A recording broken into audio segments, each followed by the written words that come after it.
Hello everyone and welcome back to my channel UK universe. तो स्वागत है आपका मेरे चैनल पर एक और नई और इन्फॉर्मेटिव वीडियो के साथ। तो आज की वीडियो बहुत ज़रूरी है क्योंकि आज की वीडियो में हम बहुत एक मोस्ट कॉमन प्रॉब्लम की बात करने वाले हैं कि अगर आपने यूके का वीज़ा लगवाया है, चाहे आप किसी भी वीज़ा के लिए अप्लाई करते हो, और अगर आपका बाई चांस रिफ्यूज़ल आ गया है और आपको लगता है कि आपका रिफ्यूज़ल नहीं आना चाहिए था क्योंकि आपके सारे डॉक्यूमेंट सही थे लेकिन फिर भी रिफ्यूज़ल आ गया है, तो फिर आपने अपने रिफ्यूज़ल को अपने सक्सेस में कैसे चेंज करना है। तो अगर आपका भी यही क्वेश्चन है या फिर अगर आपके यहाँ जानने वालों का किसी का वीज़ा रिफ्यूज़ हो गया है और उन्हें समझ नहीं आ रहा कि अब वो कैसे इस रिफ्यूज़ल को अप्रूवल में चेंज करें, तो don't forget to watch this video till end like and share and subscribe to my channel for more informative videos like this. So without any further delay let's get into the video. जब भी आप UK का visa लगाते हैं, चाहे आप tourist लगा रहे हैं, चाहे आप स्टडी या वर्क वीज़ा, कोई भी वीज़ा अगर आप लगा रहे हैं और बाई चांस अगर आपका रिफ्यूज़ल आ जाता है, कोई भी रीज़न हो सकता है। सबसे अच्छी बात यही है कि यूके जो है वो एक क्लियर इंस्ट्रक्शन देता है, क्लियर इन्फॉर्मेशन देता है कि किस रीज़न की वजह से आपका जो वीज़ा है वो रिफ्यूज़ हुआ है।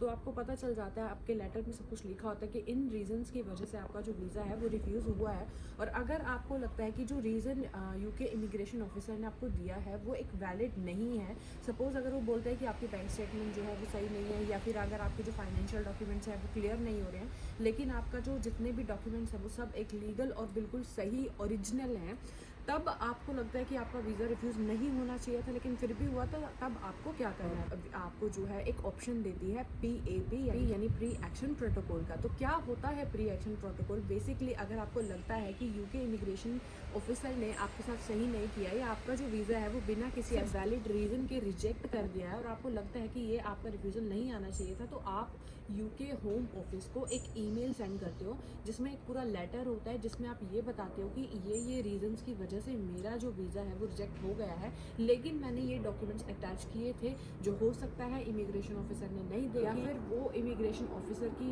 जल्दबाजी की वजह से या किसी भी रीजन की वजह से वो जो डॉक्यूमेंट्स हैं वो ध्यान से देखे नहीं गए हैं या चेक नहीं किए गए हैं, वो रह गए हैं और इस वजह से जो मेरा है वो वीज़ा रिफ्यूज़ हुआ है, हालांकि होना नहीं चाहिए था। तो ये एक छोटी सी ईमेल आपको इस तरह से एक लेटर बना करके करनी होती है यूके होम ऑफिस को। फिर यूके होम ऑफिस आपका जो रिवीजन है, जो आपका वीज़ा है, जो आपकी फ़ाइल है, दोबारा चेक करता है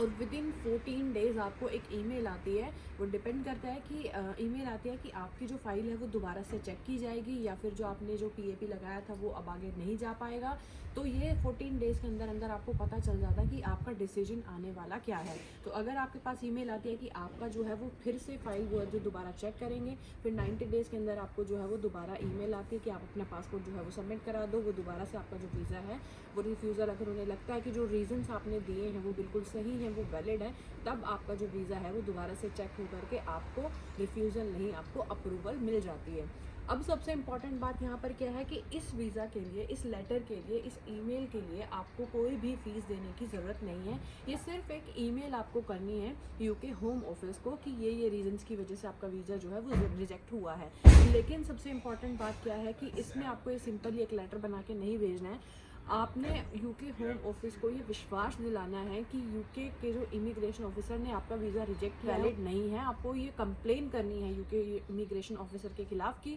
हाँ, ये डॉक्यूमेंट्स उन्होंने बोला कि नहीं है और मैंने ये डॉक्यूमेंट्स लगाए हैं या ये मेरे डॉक्यूमेंट्स जो हैं वो ओरिजिनल हैं। तो मेक श्योर अगर आप ये काम खुद से कर रहे हैं तो आप इसके बारे में थोड़ा सा सर्च कर लें कि क्या क्या पॉइंट्स आपको उस लेटर में इंक्लूड करने होते हैं, या फिर आप जो है वो किसी अच्छे सॉलिसिटर की हेल्प ले सकते हैं क्योंकि सॉलिसिटर्स जो हैं वो उन्हें इन चीज़ों का बहुत ज़्यादा एक्सपीरियंस है, तो वो आपको बहुत अच्छा गाइड कर सकते हैं कि किस तरह से क्या क्या आपको वैलिड पॉइंट जो है वो अपने लेटर में डालने हैं। तो ये एक इन्फॉर्मेशन है उन लोगों के लिए जिनका जो यूके का वीज़ा जो है वो रिफ्यूज़ हो चुका है और उन्हें लगता है कि अगर उनका जो वीज़ा है वो रिफ्यूज़ नहीं होना चाहिए था,